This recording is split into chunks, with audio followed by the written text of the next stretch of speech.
All right, welcome to another episode of Monte and the Pharaoh every Thursday from 8:05 to 9 p.m. I'm Mike Monte. This is The Pharaoh. And we welcome all our guests. And in studio is WWF, WWE legend, leaping Lanny Poffo, the genius Lanny Poffo. Mr. Poffo, thank you for joining us. You could call me Lanny.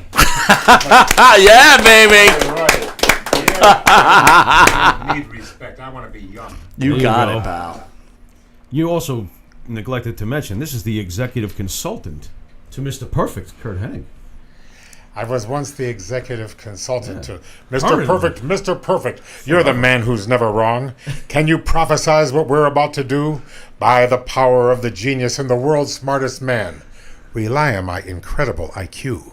Ah, very good. Very good. Many belts this show is held. Yeah.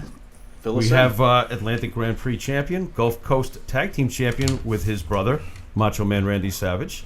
ICW champion, which was his father, Angelo Poffo's organization.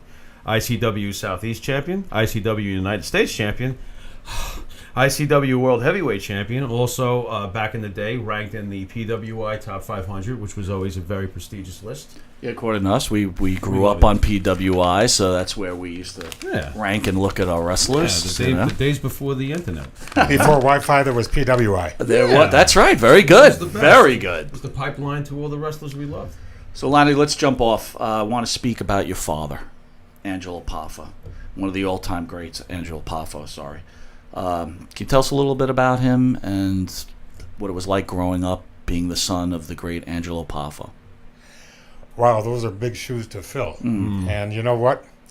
I quit trying to fill them because he was from the greatest generation. And he was a tremendous fellow. He was served in the U.S. Navy in World War II. Okay. He went to DePaul University under the GI Bill. He did a lot of great things. As a matter of fact, let me summarize by giving you the poem I wrote for his funeral many years ago. It was he died at the age of almost 85, and it was March 4th, 2010 when he passed away. So this funeral was March the 6th in Downers Grove, Illinois. And I was in the St. Joseph Catholic Church, where I once went to confession and got thrown out because I said, "You first." Sorry. Okay. A little levity. A little levity to ease the tension. You're not taking one for the team. No. Anyway. Fight the real enemy. So anyway, my poem, if I can remember it, is, 'twas back in 1945 on Independence Day, the Nazis had surrendered. Japan was on its way. My dad was in the Navy, as history will tell. As he was bleeding through the mats, a world record fell. He did 6,000 sit-ups with an extra 33 to glorify our Savior who died on Calvary. Wow. And Robert Ripley's feature celebrated this event. Giving credence to success is not an accident. That's always been his motto through times both good and bad. He's a real Hall of Famer and the world's greatest dad. Thank you. That's fantastic. That's fantastic. That's incredible. Oh, my God. When he did this 6,033 sit-ups, when was this, can I ask? What year was this, by any chance? July the 4th, 1945. How did I know you would know the date on top of it? Yeah, wow. Yes, that's and I was born... Does that record still stand, by the way? No, it doesn't.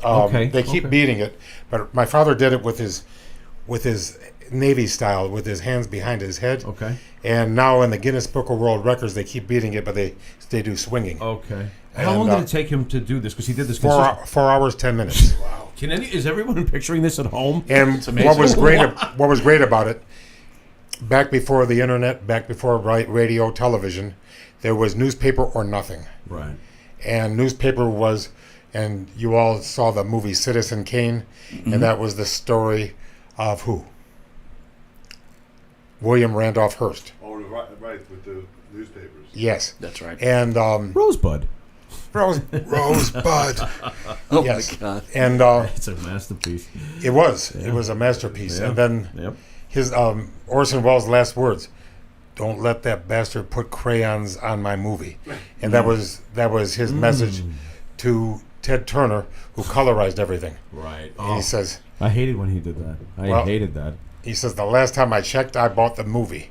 So anyway, what was the question? Something Just about growing up with having your father. You know, what kind of figure was he at home? Was he intimidating to you by any chance at any point? This is, I mean, were you like ever fearful of Dad, or was it more like, you know? I was more fearful of the Macho Man. Interesting. Okay. No, really. Well, we can get to that dynamic. Yeah, we could but, get that dynamic It was later. like having two fathers and a mother. You know, and on that subject, everybody knows your brother, Hall of Fame wrestler, you know, Macho Man Randy Savage. What was your relationship like growing up together? How competitive were the two of you with each other? And was there any? It was not competitive. Was there any jealousy? It was not competitive. He was the superior. He's the I was dominator. Okay. Okay, he was the alpha. Okay. I was not even the beta. Okay. But now that I'm the last man standing, I've decided to play the role of alpha with wobbly knees. There you go. Okay. By all means. Yeah, because there's one eye is king in the valley of the blind, and that makes me the alpha. In fact, I had the epiphany when I was 59 years old. Okay. You might think when I turned 60 that would be it wasn't. Okay. When I said, I am the older brother now, so I can make unpopular decisions. That's when I decided to go against my brother's wishes and put Randy in the WWE Hall of Fame. Randy was against this. He was against it. Can you tell us a little bit about what he said to you, maybe perhaps about all of this? You know, what was it? Why didn't he want to go in? Was it where he was with Vince at the given moment? Just very angry. And, why was he? If I can ask, see, why was he? Here's the problem. I follow my favorite person on YouTube Okay. is Dr. Wayne Dyer. Okay, I know who that is. Okay. Okay. And I recommend that. Go on YouTube. He died a few years ago of leukemia or something, but I'm sure he fought bravely. And I've got a list of rules on my refrigerator, and one of the most important rules is there is no such thing as a justified resentment. So, and yet, I feel I have to fight my brother's battles Okay. and represent him and my father. Mm-hmm. Okay, where it began. I think it was November 16th, 1987. Okay. That was in the Meadowlands Arena. They were going to have a Legends Battle Royal. Yep. Okay. We were talking about. Go on. 20 men are going Okay. to be in that battle royal. Al Costello just got the call from Pat Patterson, Okay. and Al and my father were friends, kind of like they have to be friends because nobody else is alive, you know. Right. So Al, I can't do the Australian accent. So Al Costello, if anyone doesn't know at home, was part of the great tag team, the Kangaroos, The correct? Fabulous Kangaroos. Yep. Go ahead. He says, "Oh, Pat Patterson has just called me up. There's going to be a battle royal with Bobo Brazil, Killer Kowalski, Lou Thez. A Legends Battle Royal. Yeah, Okay. Gene Kiniski. Mm-hmm. All these guys that were my father's friends. Great names. Yeah. So I remember my father and my brother, we came over to see our parents from the road. We were on the road together and we came in together. But my dad knew who had the clout, who had the stroke, who had the power. So he ignored me and went right to Randy and he said, there's going to be a battle royal of legends in... there's going to be a battle royal. I heard a reverb. I'm sorry. That's okay. Sorry about It's all right. Cut. Okay. that. Onward. So anyway, and he says, do you think you can get me on that card? Don't worry, it's done. I said, well, it's done. Okay. Randy get it done. Randy's got it. And then I think I'm standing there in Cap Center in Landover, Maryland, which no longer exists, I think. Nothing exists anymore, does it? No. Seems that way. Well, Madison Square Garden's still there. We still got that. They only wrestle there one time a year, but it's still there. It's still there. Yeah. Right. They got a few Knicks games and A couple of Knicks games, wanna a call couple them that? Liberty games, and you might catch a WWE event every so often. does So. Circus ever come to town? Circus, It's circus, done. it's being done. Circus is done. Animal cruelty, Yeah, Mr. it's- You haven't Poffo. heard? It's cruel to elephants. It's cruel to elephants I and gotta lions call and Peter. tigers. That's Yes. it. Oh my, and bears. Good Lord. Judy Garland. So, Okay, so what your father's what happens ready with to this go? Battle Royal? Yep. You're assuming Randy's got this So taken care of. my brother grabs me with his man hands. Boy, did he have man hands. I bet. Boom. And he puts that face against my face and he says, "They're not going to let Dad in the Battle Royal." Okay. And I said, "Why not?" Because they're expletive, F this and blank that, and a lot of words. Anger. Yeah. And he says, "I was going to quit and I was going to have you quit. But Dad insists that we stay here and make the money." Okay. And I thought to myself, that's Thank a you, relief Dad. because, Yeah, okay. I was married. I had a daughter. I still have a daughter, no longer married. Okay. But, Thank God. well, no, wait a minute. That's not, they might be listening. Oh, I'm sorry. They might be listening. And Sitting there stirring it, calling me. And you know what? I am a divorced man, but it's all worthwhile because I've got my beautiful daughter and my very beautiful grandson. There you go. Nice. Very And nice. he's about 18 months old, likes to load his diapers, and, he's very little responsibility. There you go. Yeah, might be a Democrat. I'm just kidding. Oh, man. Uh-oh. Hey, Evan. Evan. He's just kidding, Things are Evan. gonna start Just flying kidding. the screen from here. No problem, guys. Fling. Just kidding. Anyway, I've just alienated half the base. By the way, we're speaking to the great Evan Ginsberg, who could be seen on Village Connection Radio every Sundays. Sunday from 11 to 1 p.m. That's right. with the Evan Ginsberg Show. And we never let politics interfere with our friendship. There you We've go. been friends for many, many years, and it's based on trust. Trust is a must, or your game is a bust. There you go. Anyway, I said, eclectic mix. why don't they want Randy? Why don't want my father in the Battle Royal? And he blamed it all on Pat Patterson and Chief Jay Strongbow. And do you agree? Was Do I it Pat agree with Patterson? what? Was Do I it Pat agree with what? Patterson? Was it Pat Was it Patterson? Pat Patterson who was behind that? You just answered your own question. Yes. There you go. Well, then that's And that. now he's in denial. In fact, That's why we asked. when I went to the 2015 Battle Royal, Okay. he brings me to the side. Now, I only came in with 3 things in mind to that Battle Royal: go to San Jose, read my speech, and go home. Mm-hmm. I wasn't there to fraternize. I wasn't there to make amends. And I certainly don't want to get in a fight. Or can you imagine? He must be 80 years old. And if I lose to an 80-year-old, that's bad. And if I beat up an 80-year-old, that's also bad. Right, either way. You can't win. You're screwed either way. That was pretty bad. Pat? Oh, never mind. Okay. Jeez, that was not the best way to describe No, I'm that. trying- Sorry, Pat. I'm trying to keep this over and above Oh, board. Lanny, you Okay. look so good. Oh, Lanny. So anyway, so Pat told I me, don't feel good. Pat both said, "I'm sorry about the Battle Royal, but it was just a oversight." Okay. Well, false. It was an intentional oversight. But look at Monte and the Pharaoh. Let's look at each other in the sunglasses here. okay. Sure. I can't prove that I'm right any more than he can prove that I'm wrong. But here's what I can prove. If this was a court of law, what can you prove? Okay. Okay? Mhm. Did you see the DVD, the Macho Man, that the WWE put out? Yes. Sure. Watch it again for the first time. Pat Patterson has nothing good to say about my father and nothing good to say about my brother in the whole DVD. Now, if you don't have anything good to say, don't say it. He's already suffering from overexposure. He shouldn't have been in the DVD. He had nothing good to say about. This is a eulogy. This is, if you don't have anything good to say, it's wrestling. Fake it. Right? Yeah. Right. Make something up. But there was a lot of good things to say. Now, what they said too, okay, this is what makes me angry. Let's not get angry.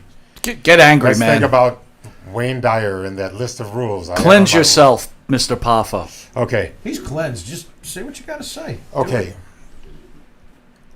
Cleanse yourself. I'm gonna just try not to get overheated here. Okay. Because at my age, you Listen, know, I do it every week. Listen, I don't there's a couple of things that can happen. Get angry, get overheated. You want to punch someone. There's this guy Pete here. He'll just take a punch him right in the face. Oh my God! Look at Pete. Yeah, go ahead, Pete. Pete, you've mellowed over the years. Look at you, bobbing your head. Look out. Go ahead, Mr. Poffo. You know, I got to ask this though. What is Pat's problem with the family? Okay. What is his problem? First of all, what he said about my father, he insinuated like nobody saved money like Angelo Poffo. Okay, my father and Pat Patterson were both raised in the Depression era. Okay. My Pat was in Montreal. My father was in Downers Grove, Illinois, but they were both shivering in the summer. You know what I mean? Right. Things were rough for my mother too. And my father's goal in life was to give Randy and I a better life than they had, and they did. Yeah. Now my father did a lot of self-sacrificing on the road, but he brought the money home, and he built a beautiful home. I had my own bedroom, and we had a 20 by 40 foot pool. We had the first color TV, I remember. Okay. We had a pool table in the basement. So when you talk about saving money, he was self-denying, so he could be good provider to Randy and myself. And if Randy were here, he would say that my father was the greatest father ever. There you go. And I have very big appreciation for this. But okay, I don't want to speak ill of the dead, but since everybody does it, and there's nobody alive anymore, Fair enough. Bam Bam Bigelow, they never say that he was cheap or thrifty or any other bad euphemism for being hey, blessed are those who are persecuted for righteousness. It is good and wise to be thrifty, bring it home, spend it on your family, and have a savings and have an investment. And when your passive income is greater than your expenses, there you are. Right. And you don't have to work anymore. And so what I'm trying to tell you is, nobody said Bam Bam was cheap, but he used $100 bills for toilet paper. And he stayed at the Acme Rinse Central Arms Waldorf Plaza. But go ahead and Wikipedia him and you will find that he couldn't pay his child support. Gotcha. My father not only paid his child support, he stayed married to my mother for 61 years, separated only by death. Right. And I don't know, that's getting to be rare now. Very. Okay? Right, I'm yes. definitely not going to beat the 61-year-old record. No. You know, but once bitten, twice shy. But like I said, I go back and say, I'm glad it was worth every bit of it, because I lost my mother, lost my father, lost my brother. No flowers from the WWE. No cards from the WWE. Was that an oversight? Bullshit. Was that an oversight? No. And you know, when I went there, It's not. I said, hey, I introduced myself to everybody and this and that. They said, yeah, we're with PR. I said, oh, they got PR people, you know, public relations people on retainer. Then why don't you give flowers for my mother, father, or brother? See what I mean? It's ridiculous. You know, we got flowers from everybody when Randy died. Everybody. Yeah. And you know who's the most famous person to give flowers to my brother? Who? For my mother. Okay. Joey Votto, the MVP, 2010 Cincinnati Reds All-Star, second place in the All-Stars last year, to Giancarlo Stanton. And trust me, when those flowers came, they were big and beautiful. And that was during the season. Maybe his girlfriend did it, I don't know. But he did it. You see what I mean? It was during the season. Sure. And these guys are busy. And he sleuthed out where to put them. And I don't know how he did it, but he did it. My brother was a baseball player. And in Yankee Stadium, they had a tribute to the Macho Man when he died. Because 11 years in a row, my brother read, "'Twas the night before Christmas went all through the house," for underprivileged children, for George Steinbrenner in the Tampa area. You know, he does a lot of charity. 11 years in a row. He did it at Ruth Eckerd Hall and the Strauss Center twice a year, 11 years in a row. So not only was he a great man, he was a good man too.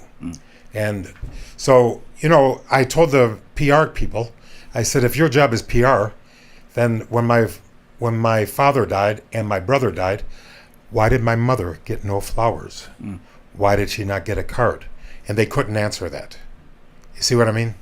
And my brother is a man that allowed a king cobra snake to bite him on the arm for the entertainment of the fans. And he got 100. It was supposed to be devenomized, but it wasn't desalivated, I guess. And he got 103 fever, and the snake died. So don't tell me he didn't give more than he got. This was Jake Snake. This is Damien. Yeah. Jake the Snake Roberts. And it's one of the most gruesome things ever seen on television. It was gruesome. You know, Lanny, we speak about your dad, yourself, your brother. I lost my mother about almost 3 years ago. Can you tell us a little bit about your mom?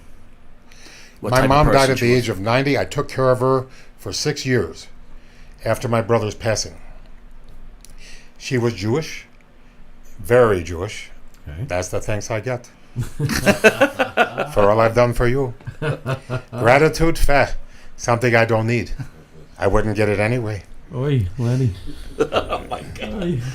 So, but she collapsed when Randy died. I mean, ooh. And so I had to be strong for her, strong for my daughter. But who's going to be strong for me? Yeah. So I had to do what was necessary.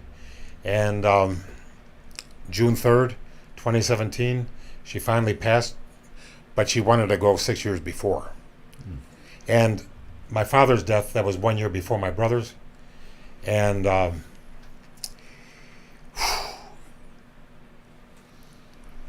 Take a breath. he told me that I was a better son to him. I was a better son than he was. And I said, how do you figure that?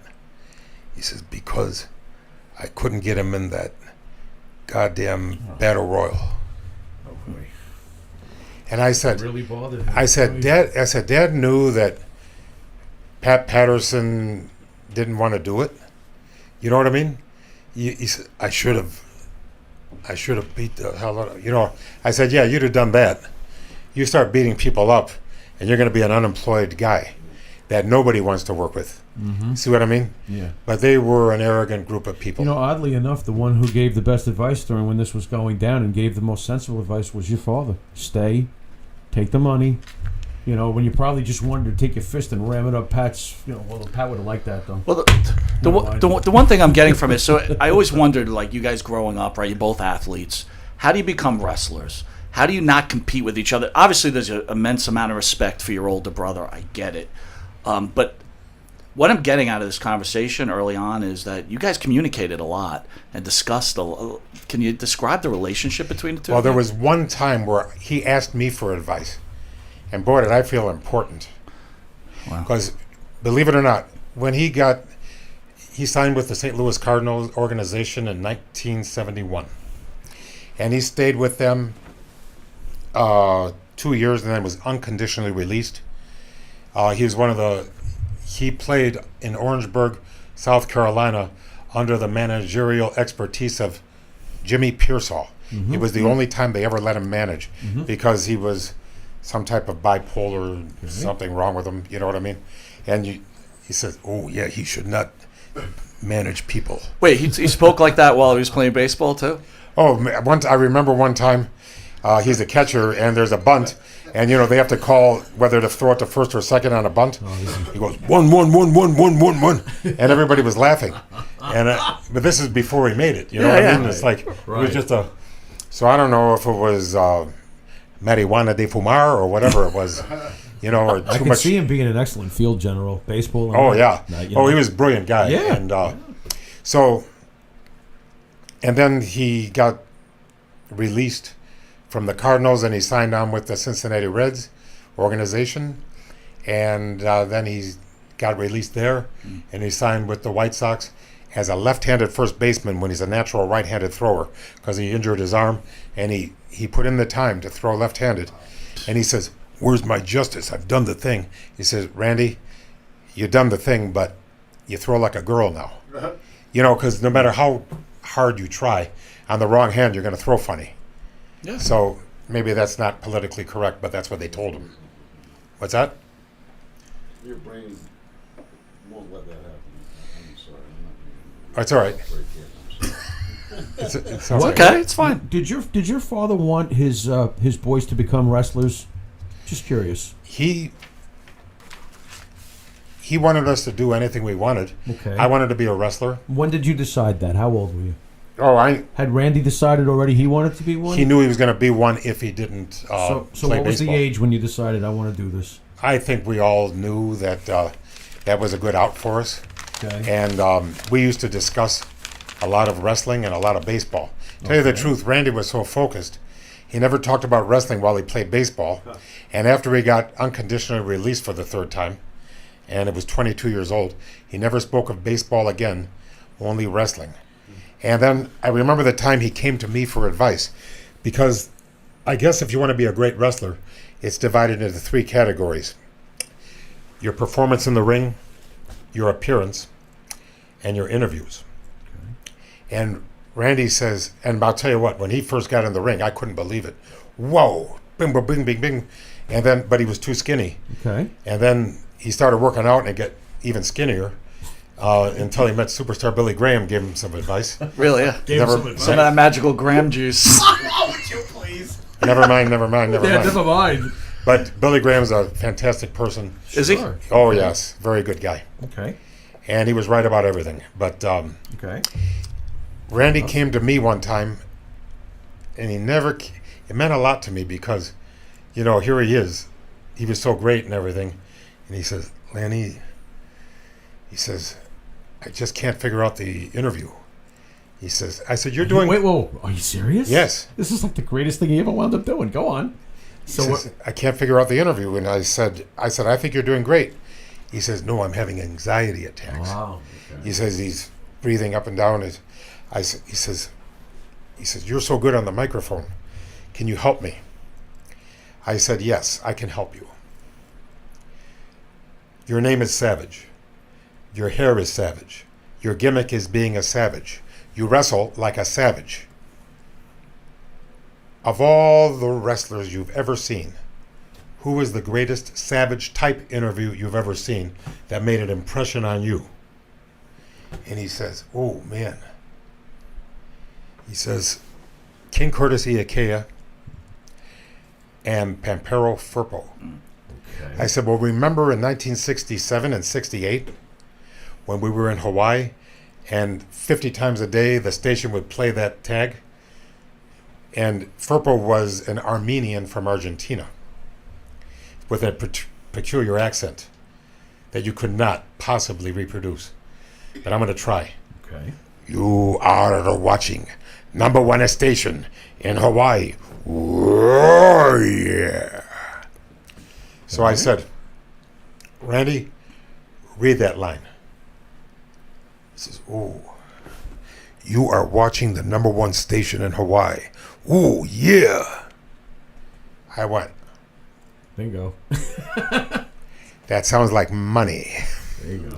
Cha-ching. Yeah. Cha-ching. Yeah, that cash register I said, right oh, now. man, I think he's got it. Yeah. You ever see My Fair Lady? I think he's got it. he's got it. I think she's got it. Well- the rain in Spain falls mainly in the plain. I think she's got it. I think she started. Well, eventually you and Randy began to work under your father's organization. Was there a point you were trying to grow that company as your organization was battling with Jerry Lawler's promotion? Mm-hmm. Okay. Okay. Yeah. You want to fill us in a little bit about ICW's workings? Yeah, it was. I was drafted. I didn't enlist. It was my father and my brother's idea. Okay. And I was summoned. I was going to go to Los Angeles under the recommendation of Roddy Piper. Wow. There we go. Take your hat off when we say that name. Yeah, you ain't That kidding. is a name. We will. And yes. And I'll tell you what, another guy, every bit as good as he was great too. Every bit as good as he was great. And what a wonderful person he was. Mm. And not many people go out of their way to help you like he did several times in his life. And what I'm really proud of, I was on his last podcast. Really? Really? Okay. Yeah. And I had a chance to thank him.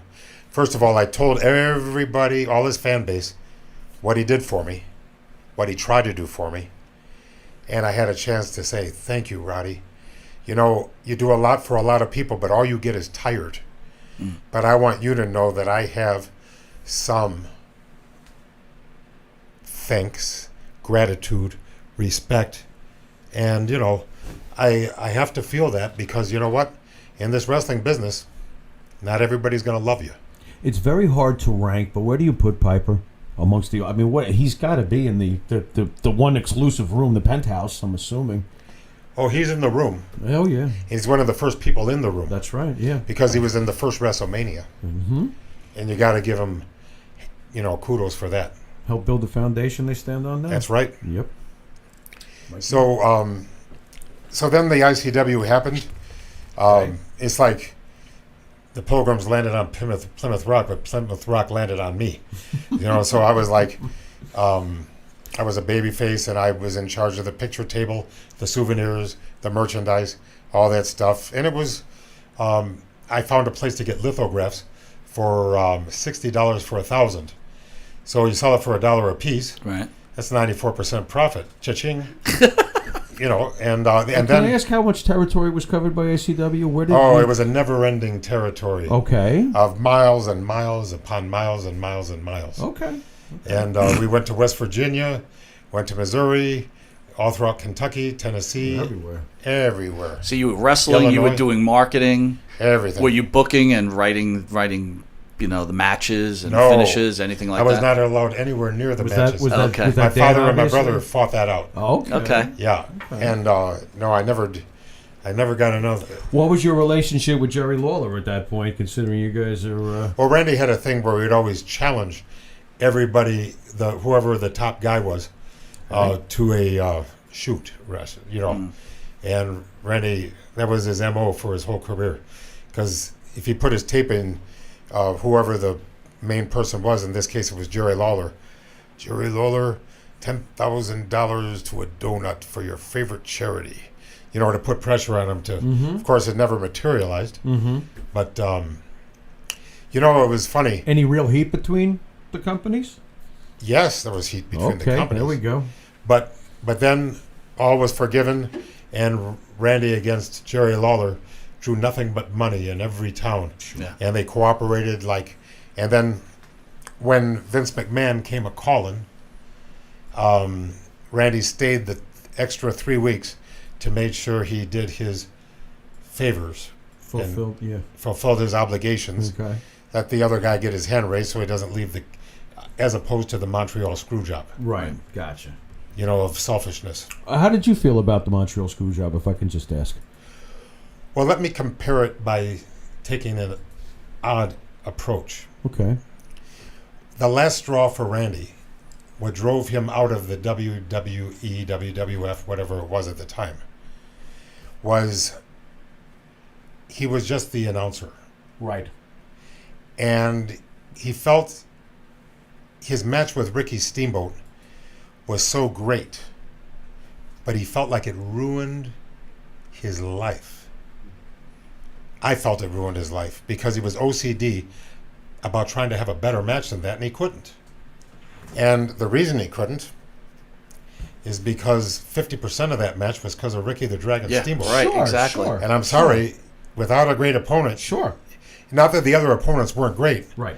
but Ricky This was a special. Steamboat was a phenomenal Oh, babyface athlete yes. with unparalleled skills. Yes. And, you know, if Yeah. you can't admit that, you need to go back and watch the video. Okay? Yeah. So he kept trying to top that match, and he never could. And it just frustrated him that he couldn't do it. So he's announcing, and he's starting to realize that Shawn Michaels is emerging as the greatest talent in the WWE, whatever it was. At the time, but getting to be close to being WWE. Go on. So he called me up at like 2 in the morning, at 3 in the morning. I don't remember what it was. Hello, this is Randy. Yeah, no shit. I didn't think it was Vince. Go on. Yeah, I mean, you know, first of all, The mistake of that voice. he says, I need you to do something. Because I had a computer with one of those, you know, you've got mail, you know. Back in the old ancient I days. still use AOL. Holy Quiet 20 down. years ago, Batman. Go on. Yeah, this is back in the old days. Yeah. I need to find me one of those champagne bottles that you can break over somebody's head, and I think I found something in Van Nuys, California, those pretend champagne bottles that are breakaway. You know that they use in whatever vaudeville or movies or stage plays or whatever. Yeah, props. Yeah. Prop. Because if you do it with a real bottle, you're going to kill somebody. You know, that's a murder weapon right there. Right. So Or bad pizza. he says, find it, but don't pull the trigger. Don't buy it yet. Just find out where it is. So if we buy it, we got to do it in a hurry. So he had a 2-year plan. Him and Shawn Michaels. He was gonna drink some champagne to Shawn Michaels' career, and they would put their glasses together, say cheers, I like where this is going. and then he was gonna take the bottle and break it over Shawn's head. Little That would be great. little red stuff coming out, Would have been great. and then it was going to be the Hatfields and the McCoys, the feud. Every week, something would happen. Something would happen. I'm going to get even with you for what you did for me. Boom! I'm going to get even with you for what you did with me. He had it all lined up. He thought he was a meticulous man. He thought he was brilliant, and he had a sense of what the people wanted for entertainment. So he went through all this thing, and he was going to culminate at WrestleMania with is going to be Shawn Michaels' hair against Randy's career. If Randy loses, he retires to the announcing table. If Shawn Michaels loses, Randy gets to shave his head in the middle of the ring. Okay. That's fun. Yeah, sure, I'm absolutely. into it. Yeah. Well, Randy was going to put him over, lose right in the middle, Okay. and go right to the announcing booth. Okay. This is not like Bret Hart, who doesn't care who wins as long as it's him. Right. You know. Okay. And, We say you're a big Bret Hart fan. No, I am. Wait a minute now. Wait a minute. I am a big Bret Hart fan. Fair. Okay. I am. Hey, I don't knock success. He's a better man than me. He's great. He's good. He's fantastic, and he's a nice person. But he was thinking more of Bret Hart than he was the WWE. Okay, can we be Yeah, fair? sure. Absolutely. And my We feel brother, that way. and my About brother was thinking about. Don't forget, he lost to Ricky Steamboat right in the middle. that. Right. Which annoyed me, but go on. But Especially Hey. with George Steele interfering. You know what's Very funny what you're annoying. saying here, though? You've got the Hart family, right? Which is a great wrestling family, and the Poffo family. And it seems like the Poffo family understands about doing the honors, where the Hart family is more about their branding and maybe more New Age wrestling. Is that fair to say? I think it's. If I understood what you said, it'd be even fairer. Okay, so let's try Right, this again. right. So the Hart family is about themselves and about taking care of their brand, where the Poffo family is about The taking business. care of the business. Yeah, That's what it I'm sounds getting like. at Well, with this. Especially if Macho was willing to do the right Randy- thing by Shawn, and Brett was like, no. Randy's version of selfishness was that he had his greatest match at his final match. You see what I mean? Sure. That he went out with a bang. Right. And who wouldn't want to do that? You know what I mean? Yeah. And then have people say, well, which match was better, his match with Steamboat or his match with Shawn Michaels? Right. But Pat Patterson told him, Oh, here we go with him again. Go on. Tell me says- more. Randy, thank you, very good, but Hold on, get some music. Good. Oh, that was the band that just walked by. You were It's that saying. AOL. I Good. think that was a ghost. Yeah. At least they Okay. were in tune. Go on. he says, Randy, that's great, but we're having a youth movement, and the best thing you could do is hang on to the microphone. We're having a youth movement. Yes. And so Randy says, ooh, I'm sorry, I didn't realize I was elderly, but I think I'll get a second opinion on that. Yeah. Yeah. And then he called up the WCW, Okay. and he insisted that he doesn't want to do any announcing. He wants to go in the ring. Right. And with a chip on his shoulder, he tried to prove every night Right. that he was a young man. Right. So let me ask you: you're both in the organization at the same time. Are you still there while this is going No. on? Okay, I so was gone. you've left. So here's a question for you: whether one of you are having problem, you're wrestling in the same organization, and you get let go, or he's having trouble.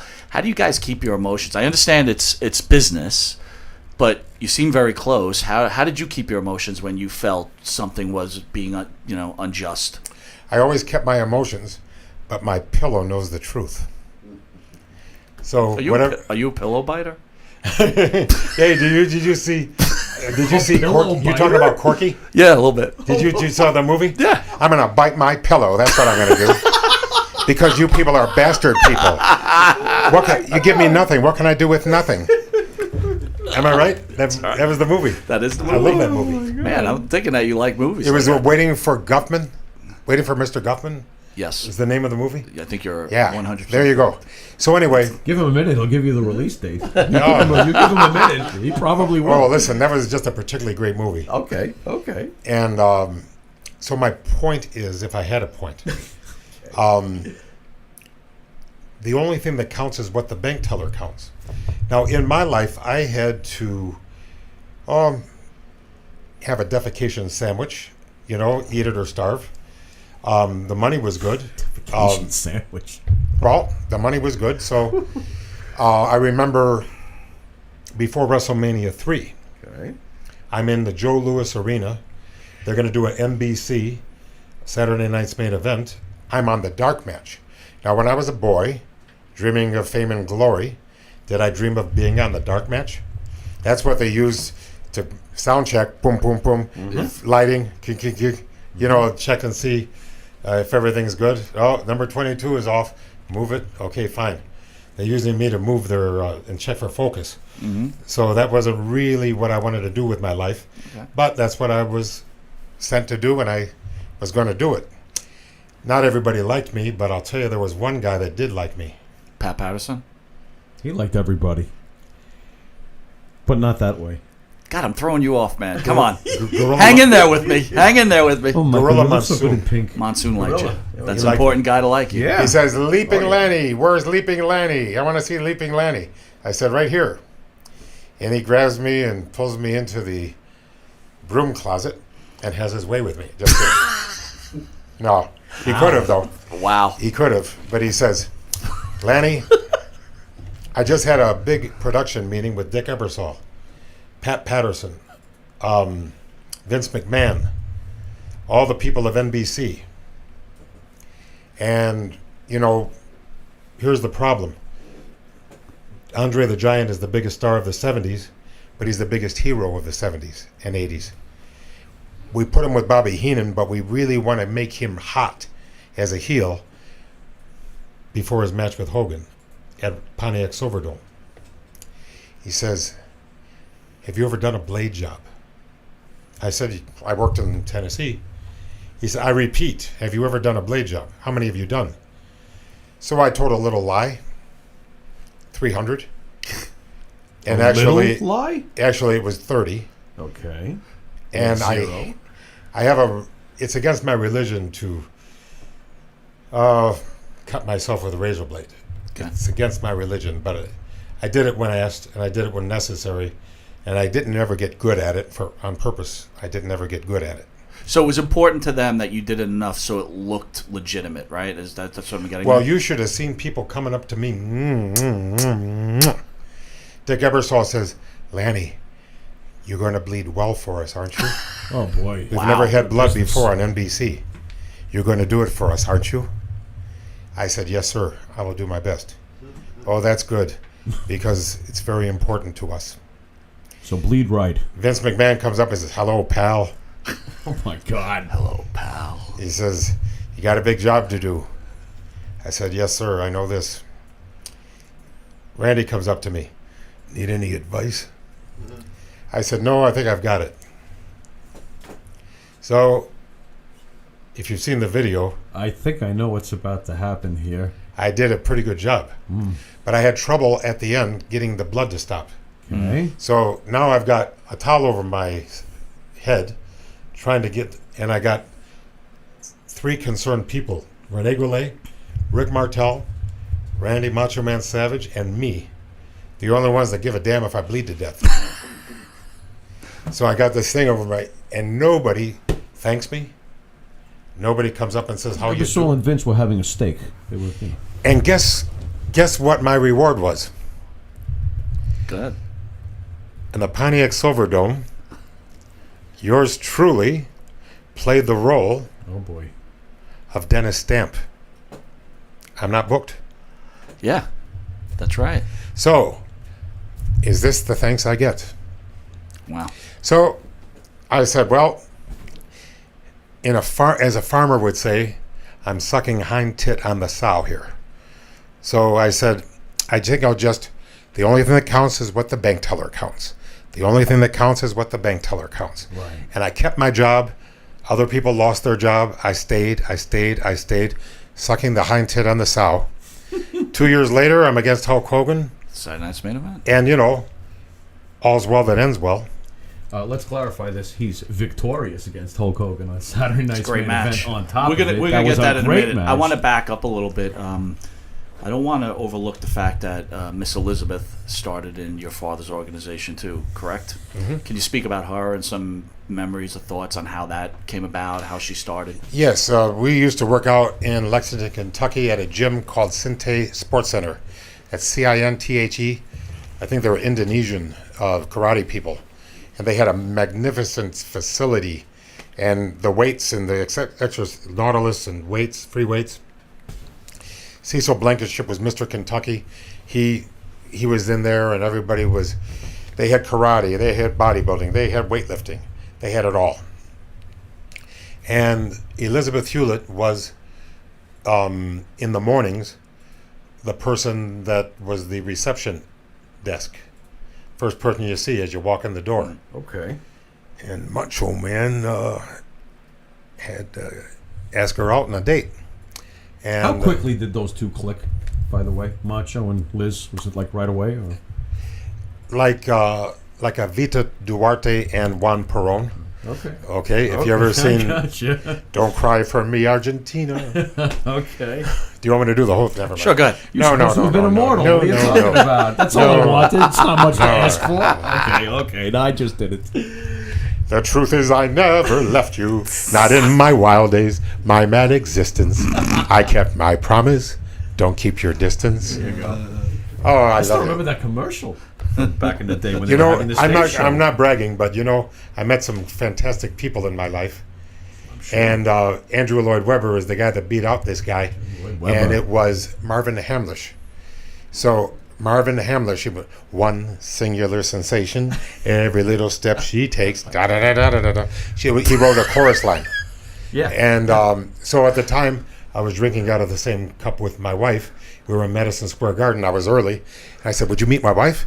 And we had, my daughter had a babysitter. And she came up. This is Marvin Hamlish. Oh, my God. Oh, and we've seen everything, memories like the color of my mind. Anyway, you go Wikipedia, this guy, his Yeah, he's resume probably is long. cranked out one thing after another. So. And he says, Lanny, do you think the other wrestlers will sign my book? And I said, what do you care? You're Marvin Hamlish. He says, what do you mean? You're better than they are. Oh, no, I'm nothing. Nothing? Wow. Many years after 100 years after you're dead, they're going to be humming you. So there he is. So anyway, very nice man, big resume, very low ego. So where were we talking Well, I about? wanted to ask you, when your brother got the call to go to WWE, what were your feelings about that? How did your dad feel when Randy got the call? And how long before you got the call? Were you hoping you'd get the call quick, or? What happened is he was on the phone with George Scott, who was the booker at the time. George Scott. Okay. And he says, yeah, it looks like my brother was going to Vern Gagne, but they'll just eat him alive if he goes there and I go here. He says, is there any room for him? He says, well, they're not on top. He says, it was a heel or a baby face. He says, I'll check. You want to be a heel or a baby face, but you can't go in on top. I said, well, I'll take a baby face then. So wait, why did he think you'd get ate up by the AWA? Like, what was that thought process? Because they were shooting with real bullets by then. There were desperate people do desperate things. Vince was winning, and they were just counting the bodies. Everybody was going out of business. Mm-hmm. It was obvious that the momentum belonged to Vince. Yes. Right. Okay. And, another thing that Vern did wrong, tactically, if they're invading your area, you should hold your home base. Instead, he went out to the Meadowlands, and he should have stayed in Minnesota and just bunkered down. He would have lost anyway, but it would have taken longer. Right. Did your father's organization, did Vince eat up that organization too, or? No, it was dying of stagnation anyway. We did very good for several years, but we just didn't have enough talent coming in and out to compete with everybody. It's like it gets stale, the same guys against the same guys always. You need to have new faces come in. Old faces remain, new ones coming in, like a Right. nucleus of the old, and the new people get cast athwart into the abyss tide. That's just the way it works if you're going to succeed at long term. So let's talk about how you hang in there, and then you kind of go on a little bit of a hiatus right, and then you come back with this, I don't know, new body. Does anybody have any bottled water? Okay, That can be arranged. okay, thank you. New So body? you Could come describe this new you body? come back to the WWE with, like, you disappear for like maybe 2 months. Is that fair to say? And you come in with the new gimmick and the new body. Are we talking the frisbees and the poetry? No, he's No, talking we're about, talking about the genius. About the he's talking about genius. steroids. Before Well- we get to that, though, how about the frisbees and the poetry? Who came up with that, Thank you, sir. if we may? Oh boy, did I need that? Thank you. There you go. Okay, actually, Al Costello came up with it. Okay. I was just a boy in the audience, watching the Fabulous Kangaroos. Roy Hefferman, Red Berry is the manager, Al Costello, and they used to bring boomerangs that were carved Yeah. by Aborigines. But you can't throw those; they'll kill you. And Half the crowd. so they made out of some type of very heavy paper or cardboard. I don't know, pressed cardboard, I guess. They made like a boomerang type of design with picture of Hefferman and Costello and information about, very interesting, really, about Australia, about the tag team of the Fabulous Kangaroos. It was quite a keepsake. They used to throw these around. Fans used to lunge for them. Oh, sure. I was one of those fans. There you go. My brother elbowed me in the face and got one. So anyway, but we wound up with one of them. Okay. So anyway, so I was thinking, I was a guest on TNT, and I knew that if I was boring, they would never invite me back. So I decided to stack the deck in my favor by writing a poem for TNT, and I wore my suit of theatrical armor, which I had bought previously, in the hopes of trying to figure out a gimmick that makes money. Because I'm always in search of that. Hell, I'm going to be 64 years old. If I find a gimmick now, I'll get it. You know what I mean? And so I go on the TNT with Vince McMahon. Remember the show? Yeah. Okay, I know you're too young to remember. Are you But talking Tuesday Night Titans? We're too young to remember. We are not too young, my You're out of your brother. mind. We were right there. We're that young. As a matter of fact, could you talk a little louder? I'm having a hard time hearing with my age. Wait a minute. So if I'm getting this, they're just inviting you on, and you're just doing this on your own. so I dressed. Wow.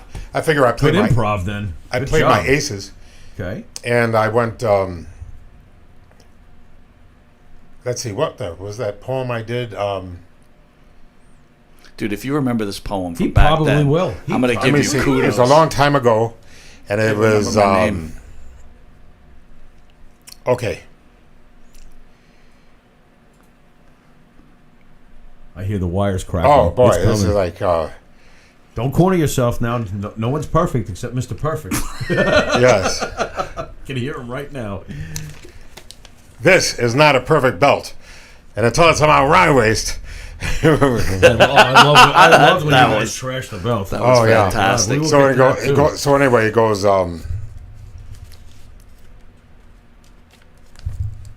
Oh boy.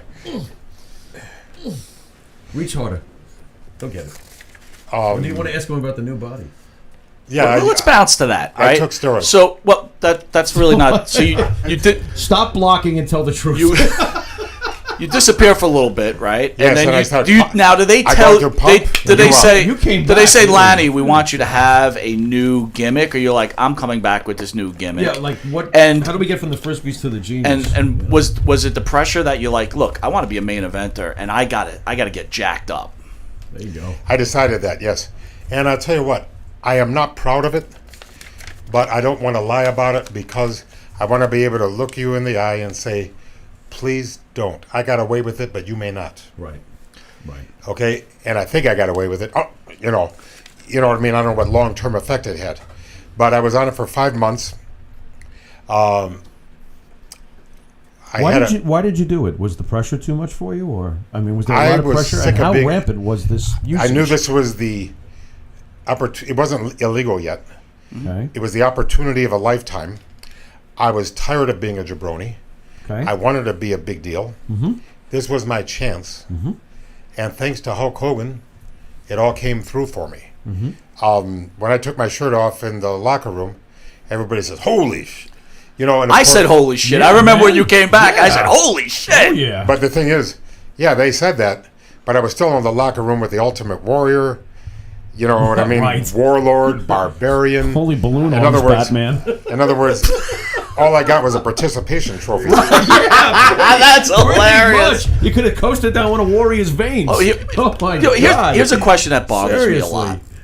It seems like in the professional wrestling world, there's not a badge of honor, but it's okay to do cocaine, illegal drugs, but users of steroids, everybody seems like, Yeah, they go wild. oh, I don't, I me never with really someone else. used it. I don't. It's true. What's the embarrassment of using steroids? Is it because I it almost took the whole business down? That there's this Yeah. no, not me. It was him. Because we've noticed that there's that paranoia. Like you're not afraid to admit it, and good for you. But most people. But like, again, "No, I it's don't the even other guy. It I don't wasn't even me." understand why anyone would be afraid to admit. I don't know it, right? either. Maybe because it almost took Vince. Well, the to reason jail. I want to admit it is because I had a good talk with myself, and I said, self, if I can help one person make a better decision than I made, Right. because I put wealth and fame above health. Nothing's more important than health. And, in this business, people, 99% of everybody I meet is all about pleasure, power, and possession. I'm about health, wealth, and freedom. Look at this guy over here. I'm with you. And health comes first. Right. What do you have without health? Nothing. Right. Would you take $1 billion in cancer? I don't think so. Would you give up $1 billion to cure your cancer? Yes. You know what I mean? It's like life is not fair. You can do everything right and still pay. The answer may be obvious, but what is it like for you emotionally when you hear of these deaths, like one after another? Some of these are your friends, I'm sure, past co-workers. And I just thought of the poem. Hit it. Hit it. Look back through the annals of history and the Wrestling Hall of Fame. Men from all nations with courage to spare who struggled to carve out a name. Now compare these high standards of valor to those chivalrous knights of yore, with bravery staunch as their armor, their glory both legend and lore. My medieval connection with wrestling relives that magnificent past, though mindless skeptics may snicker and scoff, the winner is he who laughs last. Alive with the love of wrestling, I appear on TNT, between Vince and Awful Alfred, the hottest show on TV. I'm not your average wrestler, but I wouldn't want to be. I never scream or kiss my arms. I'm happy just being me. I call myself Leaping Lanny. I validate what I say to every single wrestling fan who's watching USA. Yes, I believe in miracles, as God has blessed this great land. I believe the referee will soon be raising my hand.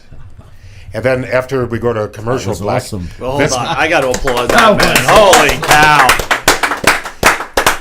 after we go to commercial black, Vince McMahon leans over and says, Lanny, that was fantastic. Every match from now on, every time you're on TV, you do a poem before every match. And I said, so I tried to be blasé about it, but the 10-year-old boy inside went, yes, yes, I got Sure. a gimmick. So like, how long does it take you to write these poems? Are this coming right straight Well, to your head? here's the thing. They didn't know how long it took me. And Chief J. Strongbow was in charge of who you wrestled at TV. He put it on the chalkboard. And So politely, I go up to him so politely with my people skills, and I said, you know, I've been here like all day. If you would tell me who I'm going to wrestle, it'll help me write a better poem. And he goes, Chief J. That's his. He that's says- his puss. I hate your gimmick. Nice. Thank you. The Italian Indian is mouthing off. Go on. Yeah, the Go on, Chief Elizabeth Jerk. the Elizabeth Warren of Indians. Wait a minute. Something's about to come flying from the back of the room. Sorry. Here we go. Okay, So what do you- wait a minute. Evan Ginsberg and I do not let politics interfere with our friendship at You all. are one of his 5,000 friends. This is No, true. listen. This is true now. No. Listen, Evan Ginsberg never lied to me, and I promised myself never to lie to him. There you go. I might lie to you guys, but I Well, won't. that's okay. Wow, that We resemble okay. that. We resemble that remark. Yeah. But you may want to Okay. give a poem for Evan at some point, or for us. Or about a pizza. Can Well- you give me one about a pizza? Pizza. It'll have to rhyme with mensch because that's what he This is. pizza is bad. It made me quiver. Holy shit! It just wrecked my liver. What do you think? That's I pretty, think that's like a pretty good. good. This is a new poet. What? What's the problem? That's I'm pretty not- good. I'm not him. Okay. So anyway, so what I did, since I knew I wasn't going to get any cooperation from the chief, So wait a minute. He hates your gimmick, so he's basically saying, "I'm not going to tell you who you're he's wrestling." not going to tell me who I'm wrestling. Wow. Okay. So What a dick. yes, Go on. What a dick. or in the shower, where's his dick? You know? Or Sean Penn. You dick. Yeah. So go ahead. So anyway, what my point is, I knew I wasn't, and I didn't want to stooge on him to Vince McMahon, Okay. and I didn't want to tell my brother. No. Randy would have flipped. Yeah, I don't want him to flip. that He has even enough that? troubles. Right. Okay. We didn't have what you call laptops. So I went to the thrift store, got a 49% spiral notebook and a pen. Instant laptop. And I started writing poetry that is generic Okay. about certain opponents I might get. Okay. In other words, I had it all. And I said, and then the greatest thing was, 2 minutes before the match, Strongbow says, we need a partner for Corporal Kirshner. Lanny, get in there against Nikolai and the Sheik. Nice. Okay. So and I got to do a poem, but I got 2 minutes. But what they don't know is I had already written one for them. Awesome. So I said,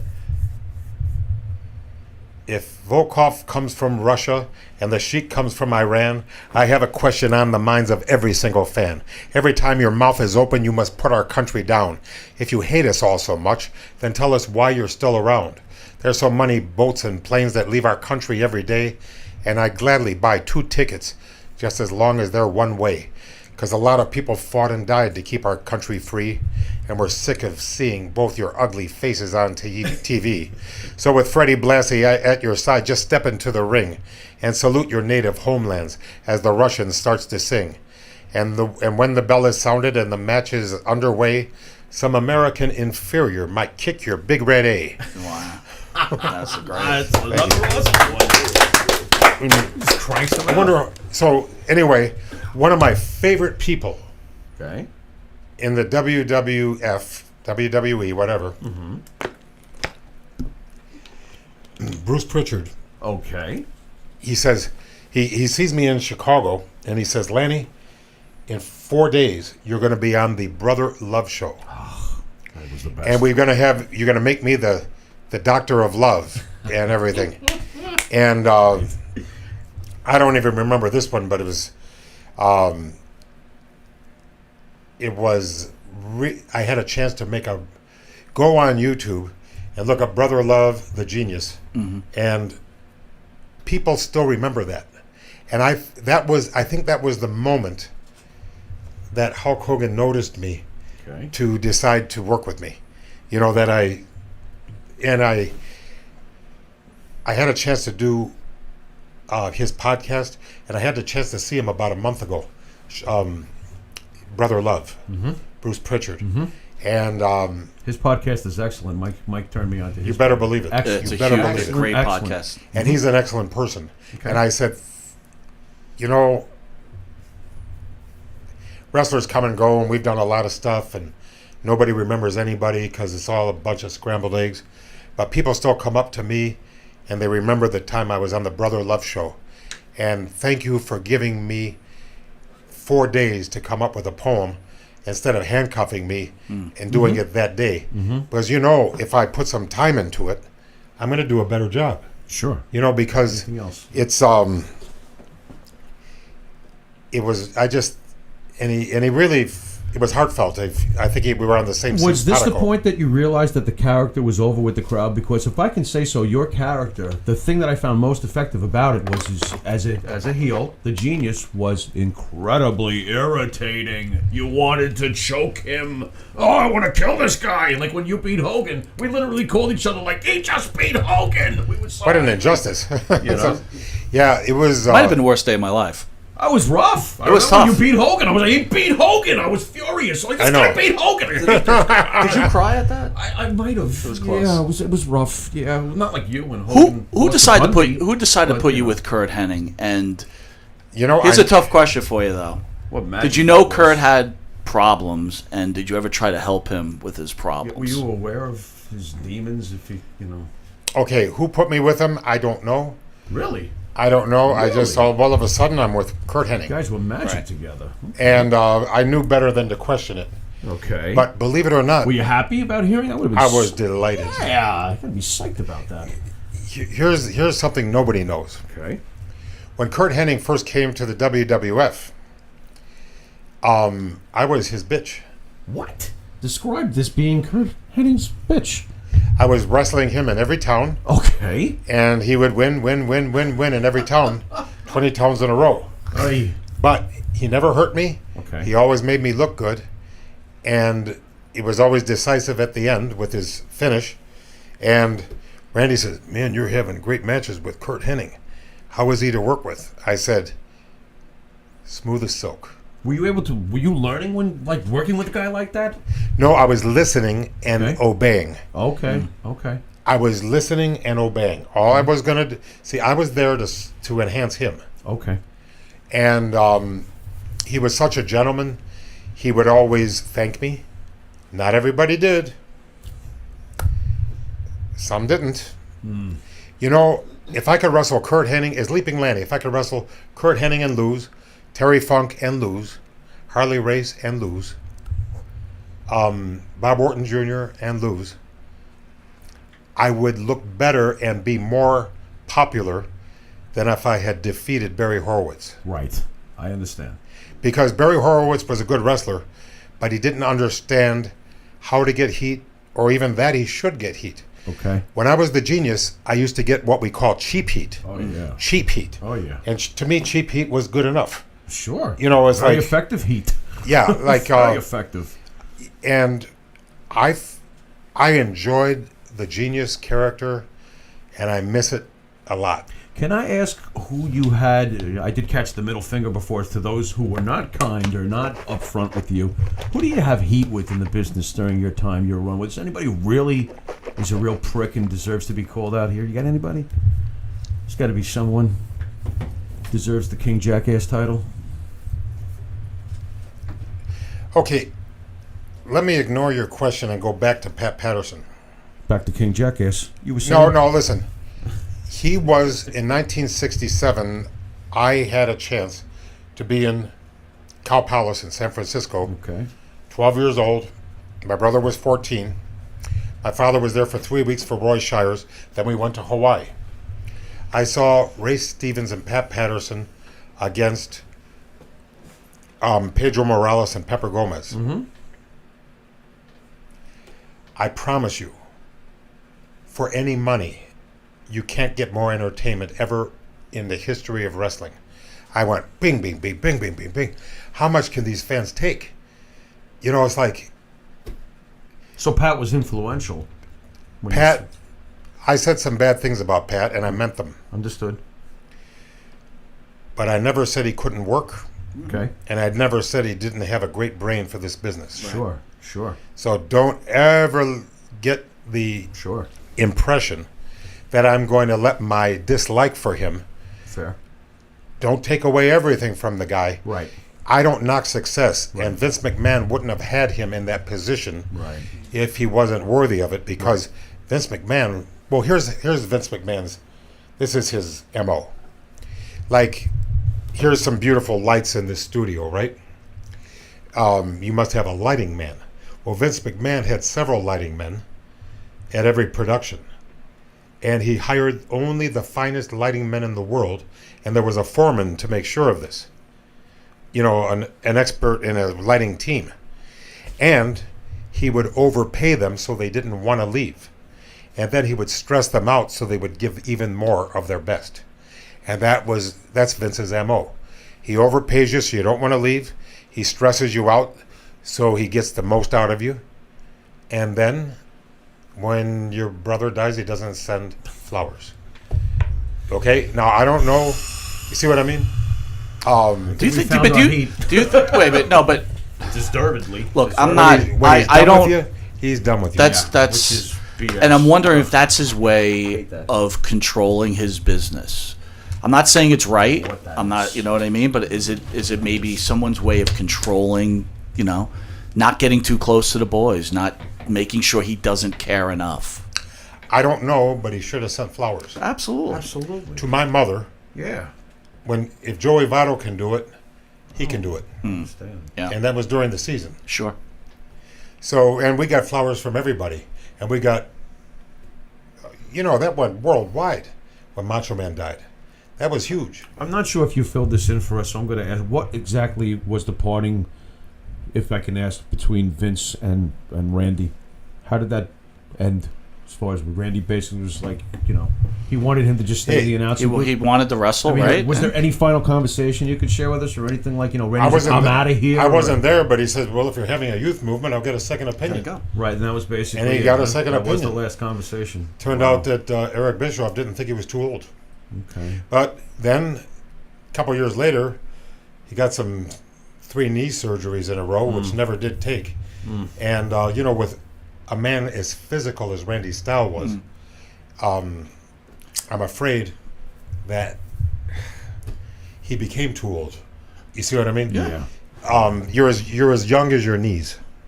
Right. You know what? You know what I don't understand. I'm thinking like, Randy's a huge player in the game. You're a very big player in the game. You're his brother, and I would almost think that they would shit a brick messing around with you. We're talking about losing your job. It's like really all you had to do is complain to somebody, and I think someone would have lost their job, right? You would think, but you know what? I mean, that's some It doesn't balls, sound right? like you ever tried to pull any cards on other people, like, hey, I'm Randy's brother. I don't get that vibe from you at all. I'm doing it now. Well, Yeah. doing it I'm for wearing the ring. positive reasons. I'm wearing the ring, and the reason I'm wearing the ring is because if anybody remembers my name, it'll be because of his. And when I take off this ring, see, don't forget, I've got some guilt feelings because I went against Randy's wishes. I put him in the Hall of Fame, and he enjoyed not being in the Hall of Fame. He only wanted to go in the Hall of Fame as a member of the Poffo family. Hey, I tried in 2012. John Laurinaitis called me on the phone, asked how I felt about Randy going in the Hall of Fame posthumously. And I said Randy's wishes were that we go Randy, Lanny, and Angelo in the Hall of Fame. And he got the idea because the Von Erichs were put in the Hall of Fame. He says, the Von Erichs, what the blank is Chris doing in the Hall of Fame? He says, what did he ever do except shoot himself in the head while his mother was alive?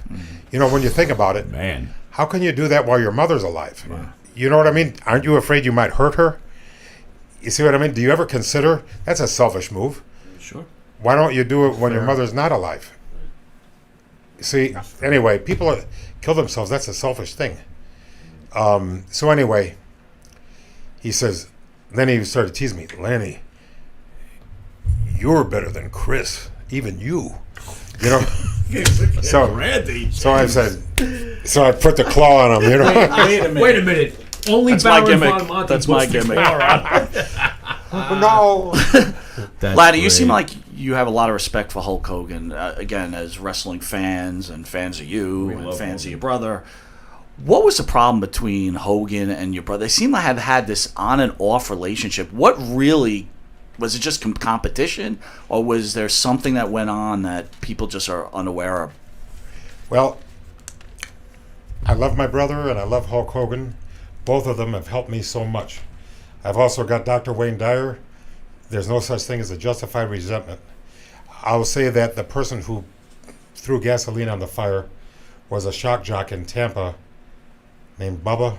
Bubba Yeah. Love Gun, the Love Sponge, Love Yeah. Sponge. Yeah, it's a I wasn't curse going to word in mention my his book. name, but Sorry. Yeah. Go ahead. But you know, Fuck him. Anyway, he's on the downhill slalom Good. thanks to karma, Good. and Enjoy the ride. he used to say terrible things about not just Randy but all of us. Yeah. And he doesn't even know me or my dad or my mom. But you know, there's no limit to what he's going to say. Wow. We know somebody like that. Go on. A guy on the microphone, you can't stop him. You know. So whatever. The thing is, it all got rectified at the end. I think Randy had a big list of a verb and a pronoun people, you know, Yeah. FY, Yeah. Mm-hmm. Yeah. and a big FY list. And he went around making peace with everybody, and on the top of the list was Hulk Hogan. Okay. Wow. Okay. And they parted friends, Good. I'm proud to say. Thank God. That's great. But Good. in my case, Randy came to me with that Be a Man Hulk, Be a Man Hulk, Yep. and he wanted me to write a rap tune against Hulk Hogan. I said, Randy, this I cannot do. Because that thing on NBC he did for me, I can't do that now. Yeah. I can't do it ever. That was the greatest program. Because you're looking at a That's awesome. jabroni that he made into Star. a star You're for a star, 4 man. months. Yeah. I was, you know, I've had 27 appearances in Madison Square Garden, twice on the main event. There you go. It's like 184 less than Bruno, Yeah. but All right, still, that's fair. pretty good. Yeah. You know what I mean? Great. No, it's great. Listen, I'm appreciative. I have to ask, with everything that's gone down with Hulk Hogan, is Hulk Hogan a racist? What is this? Absolutely not. Thank you. Could you please elaborate on how you feel about what happened and how he was bagged and all this BS? Okay, I aspire to be half the humanitarian Hulk Hogan is. Half. If I could be half the humanitarian Hulk Hogan is, I'm going to get a Nobel Prize. Okay, first of all, he's a human being. He was being torn apart at the seams. He was trying to keep his marriage together. He was trying to keep his son out of prison. He had a lot of problems at the time. Can't you see that? And I think he was looking longingly at the wrong end of a Magnum 2. You know, it's an easy way out. So Oh, man. I've seen him do more. Between my brother and him, nobody's done more to help those less fortunate, regardless of color, regardless of anything. Do you think he'll come back from this? Will the public forgive him? Do you see him coming back? The public has already forgiven him. I agree with this. Yeah, it's just the corporate sponsors and stockholders and Snickers. Yes. All right, we're coming close to the end. Okay. I got to hit you with the most important question tonight, and I want you to really focus on this. Okay? Oh boy. Go ahead. Is Alexa Bliss the greatest professional wrestler of all time? How did I know? You always got to get Alexa Bliss, and he probably doesn't even. Okay. And I want you to think about what you're about to say. This is very Yeah, it important. starts with an N and ends with an O. Go ahead. What an asshole. Okay. What an asshole. You know, I Okay, tried. do me a favor. Good. I'm going to say that she's a fantastic champion and a great wrestler. Yes. Yeah, Yes. However, We agree with that. go on YouTube. Okay. There's a match between Kenny Omega Yeah, baby. and Okada? actually it's that too. Yeah. Chris Jericho. Yes, that was awesome too. Now here's Chris Jericho in the twilight of his career. Yes, great match. Kenny Omega coming up. Yes. They Great meet match. in the middle like They sure Benjamin Button. Yep. And It's a great match. you know the difference between objective and subjective? Absolutely. Okay, if it's a 100-yard dash, I can prove who's the fastest. Whether I love you or hate your guts, whoever's fastest is the fastest. That's right. End result. Okay. However, in wrestling or diving even, if the Romanian judge gives you a bad score, you lose. I don't care who you are. So, I love it. He's right. it's a matter of opinion whether Alexa Bliss is the best. Right. But I'll tell you what, the very fact that you're even offering her as a question for me proves that she's one of the best. Look Yeah, at man. that. Absolutely. Oh, man. But That's a late birthday. I'm going to tell you what.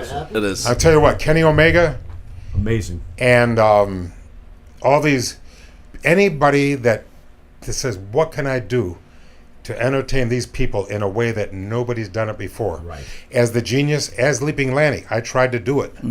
Didn't always succeed. Sometimes I fell short, but I always tried. And I'm still trying. And I want to tell you guys something. This is a good interview. Thank you, sir. Thank you. Thank you very much. And you know why? Thank you. Because you guys love wrestling. I feel this. And I thank both of you for doing your homework. Sometimes I think I'm being interviewed by somebody like Jiminy Glick. Well, can I say this? I think I love you. Oh, You do? I do. I think I love you. I think I love I'm you. gonna go get you to a room. Well, I'll get you free pizza and everything. I don't put out. Not after the blade job with Andre. I said I'm not going to put out. Yeah, Well, well, the broken nose, which we didn't get into. what they but make that's a condoms whole- for. Didn't Andre give you a headbutt or something like that? But it's a whole other story. Right? No, he gave me a headbutt, but didn't Listen, break my nose. Oh, It he was didn't just break a- your nose. He just. No, I didn't break my nose. It cracked you was. open. I will tell you this. I think I could speak for the Pharaoh. Uh-oh. You I'm in trouble were now. one of our childhood heroes, even Yeah. though we're not that far apart. We Yeah. really aren't. Even though you hated me with a passion. Listen, Oh, no, love you and don't get hate. it. We- Love and hate is a big It's deal. like a heel evolution with us over the years. But, We just but, love the but bad guys. as a babyface, as Leaping Lanny, 5 years I was getting tired.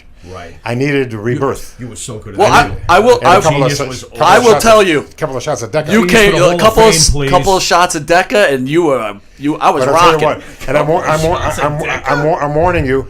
When you pull the needle out, your libido goes down. Oh. But I was married at the time, so it made no difference. So, holy limp Lanny. Mr. Hey, Pop. but I was stronger. It made me stronger. I can bend it with two fingers, where I couldn't bend it with two hands. Bigger, stronger, and faster. Has it recovered since? You okay Has now? it recovered since? I don't like to brag, but I buy my condoms 12 at a time. There you go. January. He's a one trick, 1 month pony. It was our my honor Lord. to have Yes, you it on our was. show. Yes, I it was. thank you so much. Well, it was a big surprise to me because you guys really know your wrestling, and I appreciate the politeness and professionalism that this show has given me. Thank you. And anytime. And Evan, thank you for introducing me to these. Thank you, People- Evan. Thank you, Thank Evan. you, Would Evan. you As actually- always. Would Thank you you, actually Jim. say that this is one of your best wrestling interviews ever on Monte The Pharaoh? I would say that not only is it the best interview, it Holy. is by far the most recent. We got that too. Oh, my God. It's the logic is overwhelming. It I mean, is. what are you going to do? It's like hanging out with Mr. Spock. I can't argue with the logic. Listen, I'm about to give you a reach around, guy. We're ready to go. The needs of the many outweigh the needs of the few. Well, Kirk again, out. we want to thank the icon, Leaping Lanny Poffo, the genius Lanny genius. Poffo. That's right. The family member of the great Poffo family, brother of Randy Macho Man Savage. Once again, thank you And for I would joining like to us. say, did you see my shirt? We did see your shirt. Go on Pro Wrestling Tees, Yeah. not TEASE, Right. TEES. Jay Lethal And rules. scroll all the way down. Lanny Poffo's got a store now. And this is Nice. my brother from another mother, because Jay Lethal and I are doing some fun things on Ring of Honor. And you know what Randy thought about Jay Lethal? What did he think? Ooh, sincere. Imitation is the sincerest form of flattery. This guy is good. And he had it. And, and he can imitate Flair, Yeah. Macho Man, Oh, Woo, and an incredible wrestler in the ring. and That's a on whole- his own, his individuality. He's great. He's great. and he's a nice person. Is he? Yes. Excellent. And Evan knows that. What a nice person he is. And you hate everybody. That's what you know. Friend number And 4,999. we lost some dear friends. Yes. Nikolai Volkov. Yes. And Jim the Anvil. Jim the Jimmy Anvil, Anvil, and Neidhart. Can you take just a minute or so to talk about both of them and maybe any thoughts on both of them? In closing? well, who's next? That's all I got to say. Yeah. And that's why treat everybody like it's their last day, Yeah. and be kind. And if you have some nice thing to say it now.